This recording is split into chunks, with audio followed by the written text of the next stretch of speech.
오늘은 그림 퀴즈인데 이 그림이 뭔지 맞추는 게 아니라 이 그림이 뭔지 이야기하는 게 아니라 이 그림을 보고 생각나는 사람을 이야기하는 거예요. 그렇죠? 1단계 힌트. 짠. 네. 아직 모자이크가 완전히 없어지지 않았죠? 잘 보면 보입니다. 네, 이 그림을 보고 생각나는 인물을 말해주거든요. 예수님, 또 바나나? 두 번째, 2단계 힌트. 네, 크게 말해주면 돼요. 하나님, 아멘. 정답은 아니에요. 2단계 힌트입니다. 짠, 조금 더 많이 보이죠? 토마스 선교사 이순신!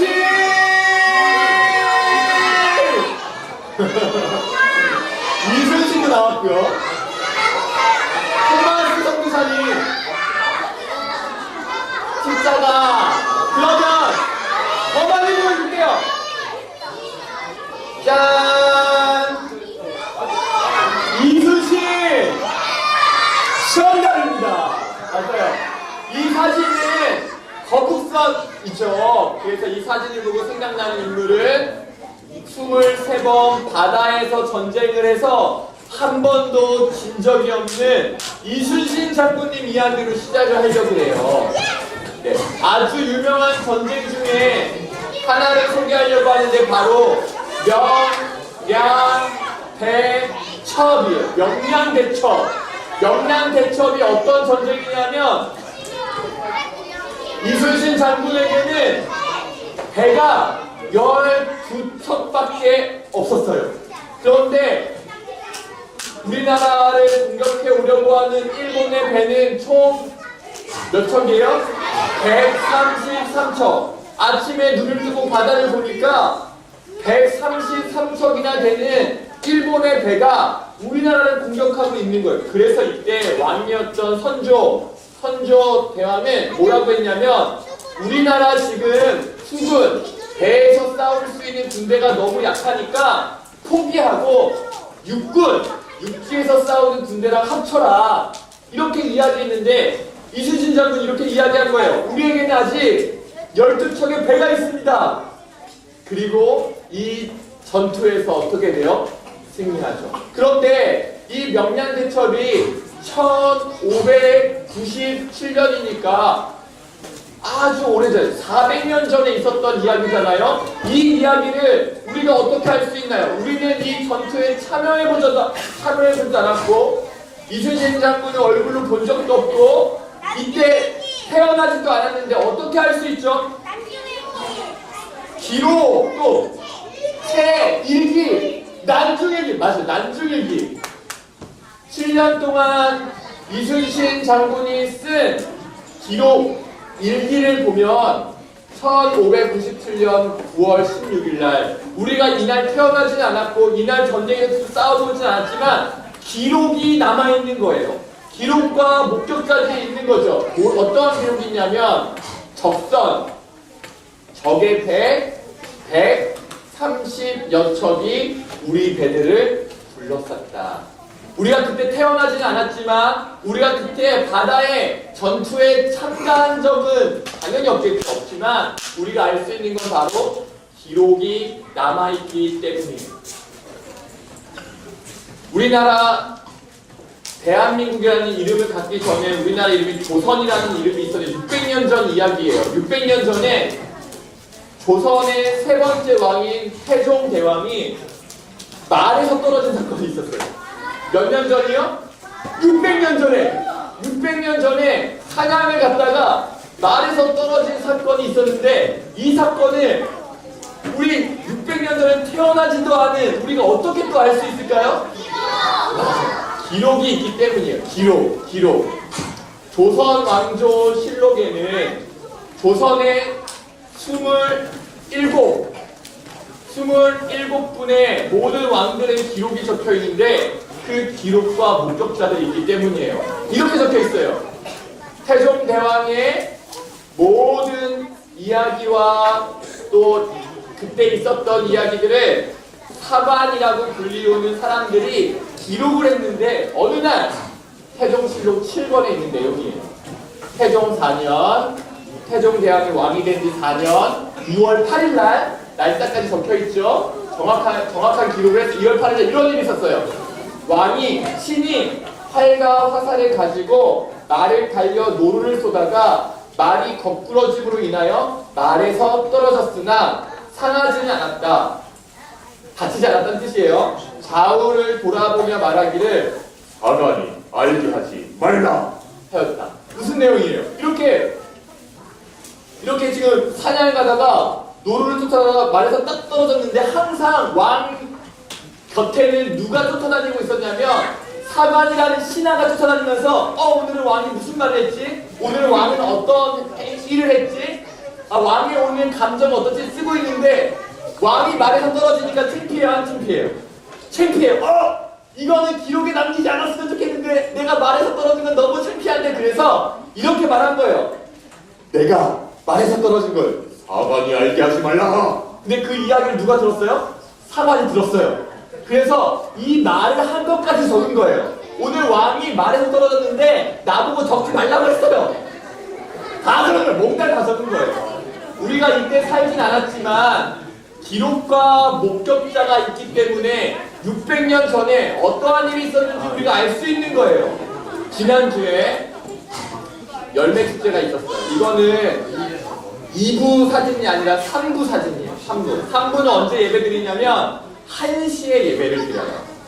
그런데 우리가 1시에 예배를 드리고 우리 친구들은 11시에 열매축제를 했지 1시에 가서 열매축제를 하지 않아도 3부에도 1시 예배 때도 열매축제를 했구나. 어떻게 할 수 있어요?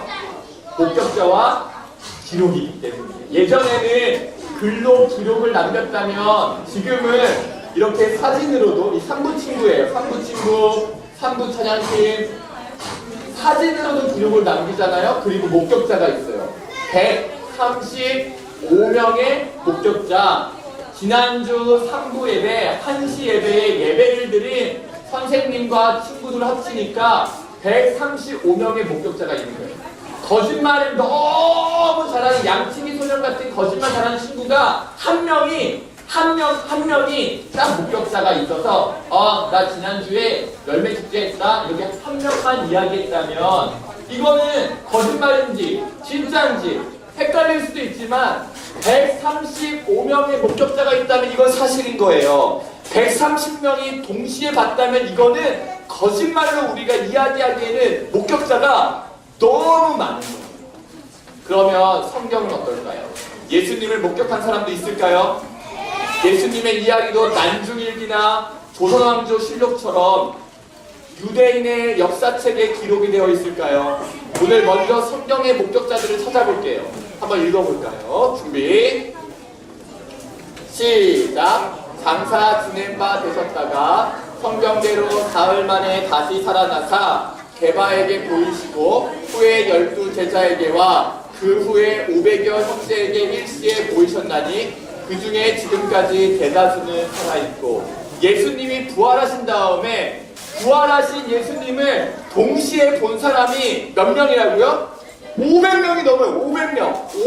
500명이 넘는 형제들에게 일시에 동시에 보이신 거예요. 아까 뭐라고 했죠? 열매축제 135명만 지금 우리 친구들이 동시에 목사님을 보고 있는 것처럼 우리 유년 2부 친구들이 동시에 지금 목사님을 보고 있는 것처럼 부활하신 예수님이 숨어 계신 게 아니라 여기에는 예수님을 믿는 사람도 있고 믿지 않는 사람도 있고 어린아이도 있고 어른도 있고 여자 사람도 있고 남자 사람도 있었을 텐데 500여 형제에게 동시에 쫙 나타나신 거예요. 왜요? 누구도 모른 척하지 못하게 모든 사람이 알 수 있도록 사람들의 눈앞에 나타나셨어요.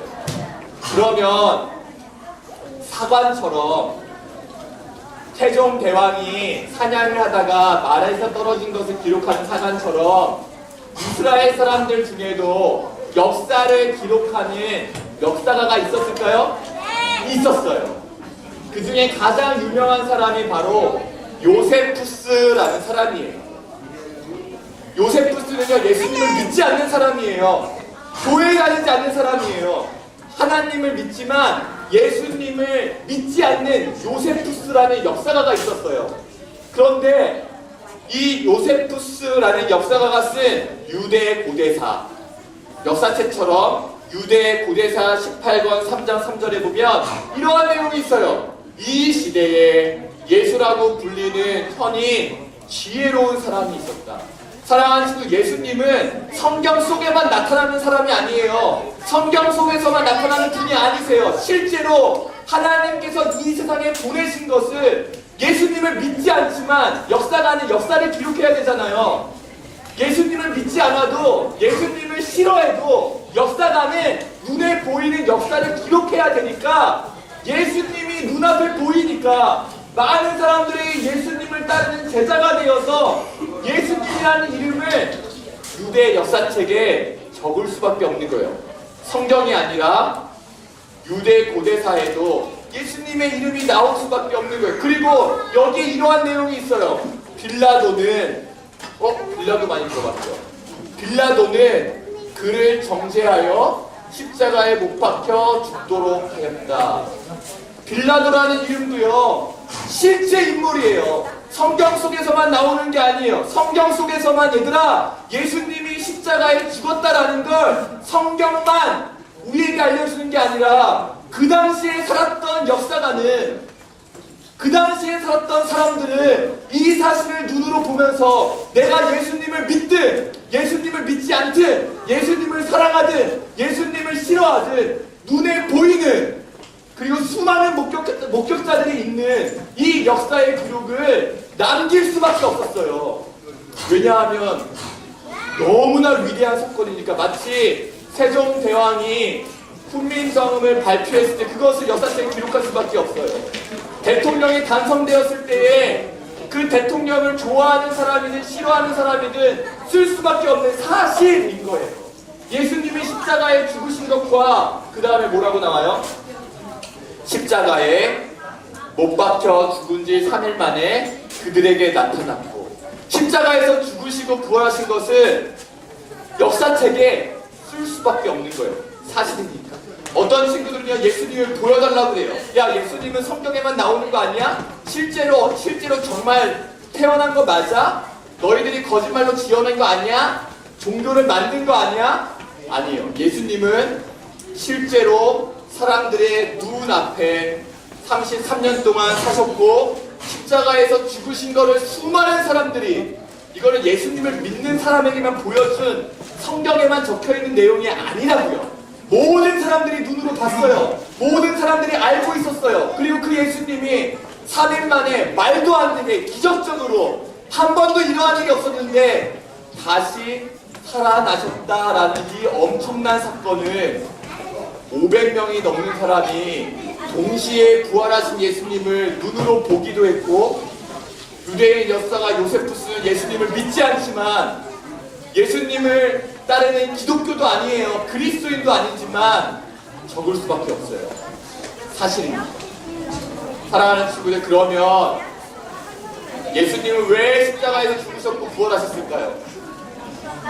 이게 사실이라는 것과 내가 이걸 믿는 것과 또 다른 문제예요. 요세푸스는 이걸 사실로는 알고 있었어요. 예수님이라는 사람이 있었어. 그리고 십자가에 죽었고 다시 부활했고, 그래서 그는 아마도 선지자들이 놀라움으로 자세하게 말했던 메시아였을지 몰라. 메시아 뭐예요? 하나님께서 약속하신 구원자, 우리의 죄를 용서해 주시고 구원해 주시기 위해서 하나님이 때가 되면 구원자를 보내주시겠다고 약속하신 그 메시아였을지 몰라. 이렇게 적을 수밖에 없었어요. 기록으로 남긴 거예요. 그런데 본인은 믿지 않았어요. 사랑하는 친구들, 예수님은 이 땅에 오셨고 십자가에 죽으셨고 부활하셨어요. 이걸 많은 사람들이 목격했어요. 그 다음 중요한 건 내가 이걸 믿음으로 고백하느냐. 한번 말씀을 한번 읽어볼까요? 예수님이 십자가에서 죽으신 이유가, 부활하신 이유가 이 말씀에 적혀 있어요. 큰 목소리로 읽어봅시다. 시작. 하나님이 세상을 사랑하사 예수님을 보내주셨으니 이는 누구든지 예수님을 믿는 자마다 심판을 받지 않고 영원한 생명을 얻게 하려. 다시 한번 읽어볼게요. 시작. 하나님이 세상을 사랑하사 예수님을 보내주셨으니 이는 누구든지 예수님을 믿는 자마다 심판을 받지 않고 영원한 생명을 얻게 하려 하시니라. 수많은 목격자들은 예수님이 십자가에서 죽으신 것을 눈으로 봤고 예수님께서 부활하신 것을 눈으로 봤고 역사가들도 책에 기록했지만 예수님이 십자가에서 죽으시고 부활하신 이유가 이것 때문이라는 것을 믿지 못해서 죽음과 심판의 길로 간 역사가가 많은 거예요. 사실은 알고 있지만, 예수님이 오신 것을 알고 있지만 예수님이 죽으신 이유가 나 때문이었구나. 나를 구원하시기 위해 내가 심판받지 않고 나에게 영원한 생명, 천국과 구원과 하나님의 자녀가 되는 영생을 선물로 주시기 위해 죽으셨구나라는 것까지는 모르는 거예요. 예수님이 십자가에 죽으신 걸 알아도 예수님이 십자가에 죽으신 것이 나의 죄를 용서하고 나를 구원하시기 위해 죽으신 것입니다라는 믿음이 없으면 예수님이 오셨다는 사실을 아무리 내 일기장에 적어도 나는 구원받을 수 없을지 몰라요. 사랑하는 친구들, 예수님을 믿는 건 누가 대신 믿어주는 게 아니에요. 목사님이 커다란 버스에 우리 친구를 태워서 천국에 갈 수 있는 게 아니에요. 목사님이 믿어서 천국에 가는 거예요. 우리 친구들이 천국에 가기 위해선 아빠가 믿는 믿음이나 엄마가 믿는 믿음이나 선생님이 믿는 믿음이 아니라 지금 예배드리는 내가 믿는 믿음이 필요해요. 하나님은 다른 사람의 믿음으로 우리 친구를 구원하시는 것이 아니라 우리 친구들의 믿음으로 구원하세요. 어떠한 믿음이 필요해요? 예수님이 십자가에서 죽으신 것과 부활하신 것은 나를 위해서 죽으셨고 나를 위해서 부활하셨습니다. 여러분, 이 믿음은 하나님이 주시는 거예요. 그래서 만약에 우리 친구의 마음 가운데 지금 목사님이 이야기한 것에 고개를 끄덕이면서 맞습니다. 예수님이 십자가에 죽으신 것은 나의 죄를 용서하기 위해서입니다. 예수님께서 부활하신 것은 죽음의 힘을 이기시고 나에게 영원한 생명을 주시기 위해서입니다 라고 고백한다면 그 믿음은 하나님이 이미 선물로 주신 거예요. 그러나 아무리 생각해도 이렇게 이야기할 수 없다면 그 친구는 기도해야 돼요. 하나님, 저의 그 믿음을 선물로 주세요. 저도 구원받고 싶어요. 저도 용서받고 싶어요. 저도 하나님의 자녀가 되고 싶습니다. 그 믿음을 저에게 달라고 기도하지 않는다면 그냥 예수님이 십자가에 죽었다 부활했다 라는 것을 알고 있다가 멸망의 길을 갈 수도 있는 거예요. 사랑하는 친구들, 오늘 우리 친구들에게 묻습니다. 우리 친구들의 영혼을 구원하실 수 있는 분은 하나님밖에 없습니다. 죽음 이후에는 천국과 지옥이 있어요. 죽음 이후에는 심판이 있고 영생이라는 선물이 있는데 우리를 만드신 하나님은 우리 모든 친구들에게 천국을 선물을 주고 싶으셔서 천국으로 갈 수 있는 길을 이미 알려주셨어요. 이제 우리 친구들이 저도 그 길을 가길 원합니다라고 믿음으로 고백하는 고백을 우리 친구들이 해야 돼요. 목사님이 대신해줄 수 없어요. 목사님이 만약에 대신해줄 수 있다면 1100번도 더 대신해줄 거예요. 하지만 이건 여러분들이 직접 고백하는 거예요. 목사님이 제일 먼저 가면서 앞으로 유년부 친구들이 450명의 친구들이 올 텐데 그 친구도 예배 잘 드렸고요. 찬양했고요. 2017년 11월 12일 날 같이 예배 드렸으니까 구원해주세요라고 목사님이 부탁할 수 있는 게 아니에요. 알았어, 네 마음 알겠어. 하지만 나는 내 앞에 선 유년부 친구들한테 직접 물어볼게. 너 나를 믿니? 예수님이 십자가에서 죽으시고 부활하신 것이 너를 구원하기 위해서 예수님이 이 땅에 오셨다는 것을 믿니? 저 잘 모르겠는데요. 누구도 그 친구를 대신해서 구원해줄 수 없어요. 나의 마음으로, 나의 입술로 고백해요. 손을 모아보세요. 여러분들의 영혼에 관심을 가지세요. 죽음 이후에 내 영혼이 어떻게 될지에 관심을 가지세요.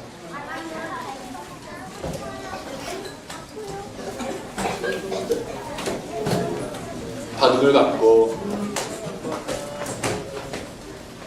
이렇게 고백할 수 있는 친구를 목사님을 따라서 마음으로 고백했으면 좋겠어요. 저는 나를 위해서 예수님 십자가에 죽으신 것을 믿습니다. 저는 저를 위해서 예수님이 부활하신 것을 믿습니다. 이제 저의 주인은, 저의 구원자는 예수님밖에 없습니다. 전혀 이 고백이 무슨 말인지 모르겠다는 친구는 이렇게 기도해 주세요. 하나님, 저를 구원해 주세요. 하나님, 저에게 천국을 선물로 주세요. 하나님, 저도 예수님을 믿고 싶습니다.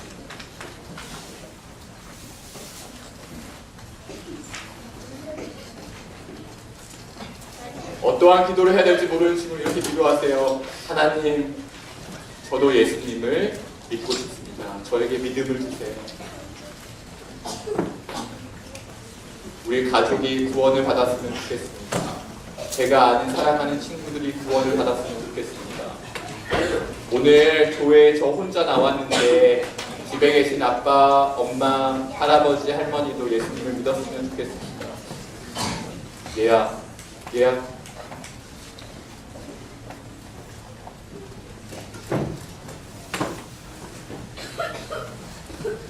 목사님 기도할게요. 우리 모든 친구들이 구원 얻기를 원하시는 하나님, 우리 모든 친구들을 사랑하셔서 우리를 구원하실 수 있는 예수님을 아낌없이 우리에게 보내주셔서 감사합니다. 예수님을 믿는 믿음을 우리에게 주셔서 감사하고, 아직 예수님의 십자가와 부활이 무슨 이야기인지 잘 모르는 친구들이 있다면 하나님, 그 친구를 만나주셔서 그 친구의 마음 가운데 구원을 얻을 만한 믿음을 선물로 주옵소서. 우리 모든 친구들과 함께 하나님의 자녀가 되는 그 은혜를 누리며 함께 하나님을 평생 찬양하며 살아갈 수 있도록 우리의 걸음을 인도하시고 붙들어 주옵소서. 우리를 구원하시는 예수 그리스도의 이름으로 기도합니다. 아멘.